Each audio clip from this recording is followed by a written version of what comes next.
Hi, welcome to Governance Bites. I'm Mark Banicevich, and it's my pleasure today to have Tony Dench.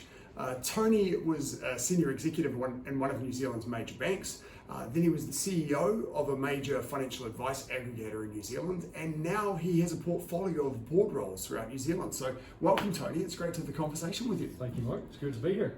Awesome. My questions are actually around that kind of interaction between the CEO and the board. So my starting question for you is, how does the board or the chair interact with a CEO in a good relationship? How does that kind of work?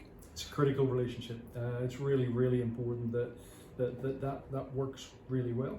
So CEO's job to run the business on a day-to-day basis and get on with making sure that things happen. Chair role, very different. So chair role, kind of the big picture, set the direction, set the strategy, but work closely with the CEO. So very much around a guardianship type of notion for the shareholders, to make sure that the CEO and the leadership team and management are getting the stuff done. So those two working together, absolutely critical, core relationship. So how frequently as a CEO or as a chair, because now you've done both sides of that, how frequently would you converse between CEO and chair, and what sort of things would you be discussing in your out of board conversations? Yeah, so out of the board cycle, I would typically catch up with the CEO once a week, and that might be virtual or it might be face to face. Face to face is always better, and an informal sense. So a check in, what's happening, what's going on, is everything on track? How can I help? So that makes a difference to CEO. CEO feels supported, heard. But it also gives me as the chair a heads up on anything that might be rumbling, anything that might be coming down ahead of the board meeting. So on a weekly basis, I catch up, often a little bit of a download, often quite operational, but that's okay in that sense, because it keeps the operational stuff out of the formal board meetings. But that crucial relationship got to be weekly. Right, so there's a really tight relationship between a good CEO and a good chair, regularly discussing what's happening. The chair almost mentoring, I guess, in many ways, the CEO, and providing help and guidance where necessary, and keeping the operational stuff out of the board meetings. So the rest of the board kind of assembles for the board meetings, reads the board packs, and doesn't have so much personal interaction with the CEO. That's kind of more the chair's role. I think it is more of the chair's role, but every director should feel perfectly entitled to work the whole way through the organisation, particularly directed to the CEO. I think it's very important that a director feels that they can go and talk to the business rather than wait for the board meetings, and can be involved. So there's a phrase, sort of noses in but hands out. In other words, be nosy about the business, be involved and interested in the business, but don't try and get alongside management and do the job for them. So noses in, hands out, I think is a good way to think about it. Thank you. So the next follow-up question, I think, is around the structure of the board itself, because as a chair, you're leading this team. How do you get involved in the selection of other board members, and what sort of skills you're looking for, and there's use of a skills matrix and so forth? Can you talk a bit about that process? Yeah, team is a great way to think about it, because it is a team, and different people will have different I guess hard skills, but also soft skills. So the culture around the board table is really important. Having the right kind of skills around the table is great. So the finance, the legals, and potentially technical skills if it's a particular sector. But all of those people coming together and forming a collective team makes the world a difference. So typically the shareholders will select the board. They may use a selection committee or a subcommittee, or even an external provider to select the board members. The cultural fit of those people around the table is critical, much more so than the skills they bring. The skills will be more available than someone who really fits neatly at the table. And it's a balance. It's a balance between someone who will have maybe an alternative view, so diversity of thinking around the table, yes, as well as someone who will get along with everyone else around the table. So disagreeing without being disagreeable. Right, yes. And over time, there's a risk that team becomes a little bit more aligned in their thinking, and you get a little bit more groupthink. So how does a good board avoid stagnation of thinking? I've seen some boards, and some of the boards I've been on, ask someone to take a deliberately contrarian stance. to generate a bit of discussion around the table and see how things develop from there. But I think if you have the right people and the right team dynamic, and if the chair creates the space in the room for people to disagree and be heard, then that'll generate the right kind of discussion around the table and make sure that there are enough voices heard. Some people are by nature expressive and will jump into the conversation, and others will think and sit back, and it's the chair's job to draw some of that thinking out if someone's been quiet in the corner, to bring that conversation into the table and make sure that it's heard. Right, of course. How important then is the information given to the board? What depth of information do you need in the board pack and the board reports and so forth, and what kind of information do you expect? The timeliness, the variety of thinking in those board papers. What do you expect as a chair and a board member? Such an art to put in a board pack together. It's got to have all of the information the board members need without having all of the information that would make it operational. So I have seen board packs that run to 120 pages, 150 pages, and a huge amount of work to get ready for a board meeting on that basis. To my mind, that's too much. If a CEO is doing a good job, should be bringing the salient issues to the board for consideration, the risks that go with that. The board, by its part in each meeting, should be drawing out the action points for that as well. And those informal meetings that a chair would have with the CEO will bring some of those along as well.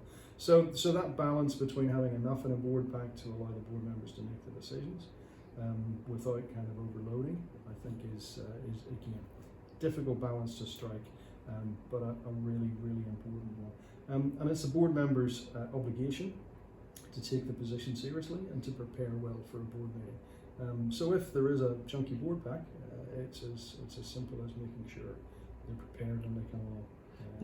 You kind of want, as a board member, the information to be as concise as possible, but to give a balanced view of the situation and the recommendation of why it's been led to, so you can have a considered view and also be comfortable that those that have prepared the information have considered all of the variables as well. So right. Again, the chair's role to make sure that the board members have read the papers. Yes. Very crucial. Right, okay. So to take a step back then, what exactly is the difference between governance and management? I think the management is the day-to-day piece. Management is getting stuff done. Management and leadership, and that can involve setting the budgets and setting the goals and working with the board on that piece. The board is very much the big picture. So setting the purpose, the shareholders will have set the company up for a particular reason. So establishing that purpose and making sure there's a long-term strategy that's going to deliver that.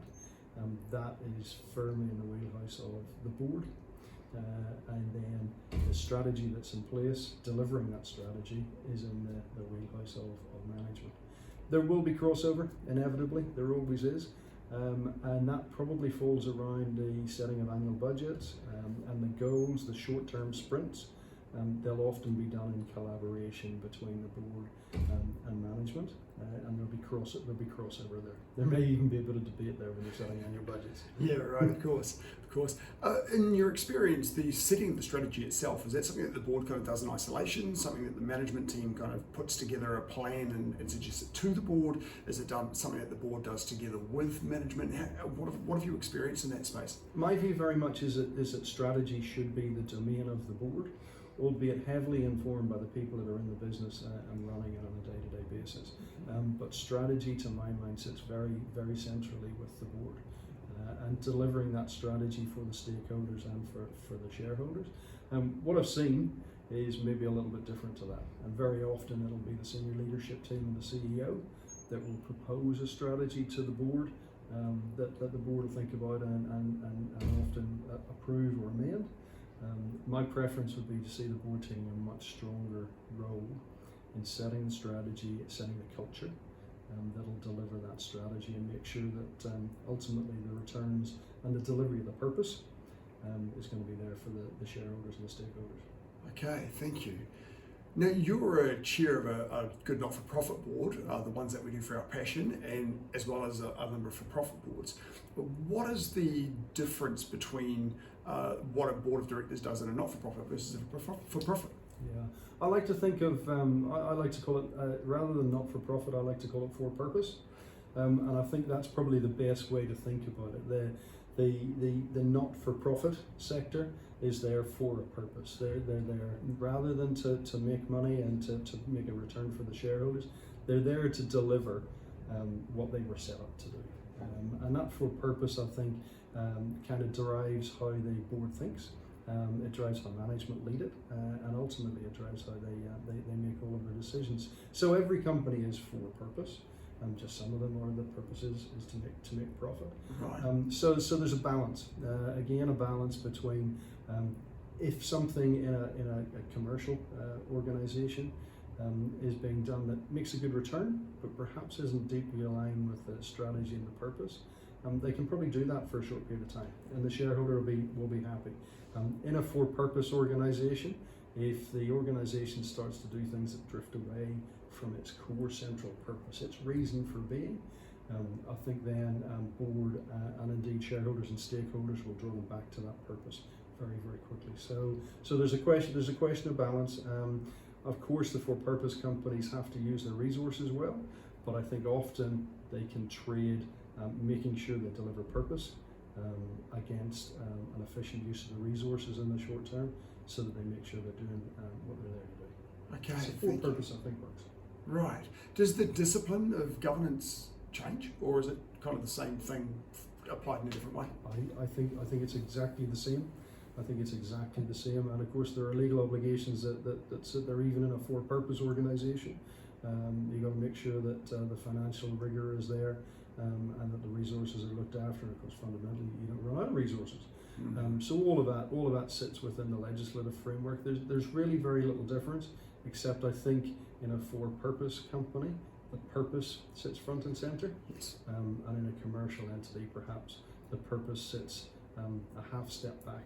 Like the EBITDA. With profit being the ultimate goal for the return for the shareholder. Okay. Now, you're not from around here, so is your experience of governance overseas the same? Is it, the discipline of governance, is it the same across the world, or is New Zealand kind of this outlier where we do things a different way? I think globally the principles are well established and pretty much identical, certainly in the Western world. So I think what does happen though is you will often see a slightly different culture, and it is the board's role to set the culture of the organisation.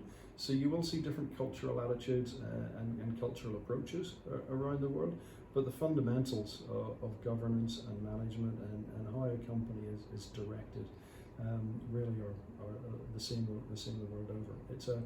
It's a guardianship role, it's a stewardship role to look after the assets in the business for the shareholders and the stakeholders, and make sure that strategy, that purpose is delivered. Right, okay. That makes a lot of sense. So the challenge for an international organisation would be really, the discipline of governance would be the same, but the mix of cultures would be a very interesting challenge to manage. Yeah, right. Okay, well, Tony, thank you very much for your time. I really appreciate it. It's been a great conversation. I'll look forward to catching up again soon. And thank you very much, everyone. I'll see you next episode.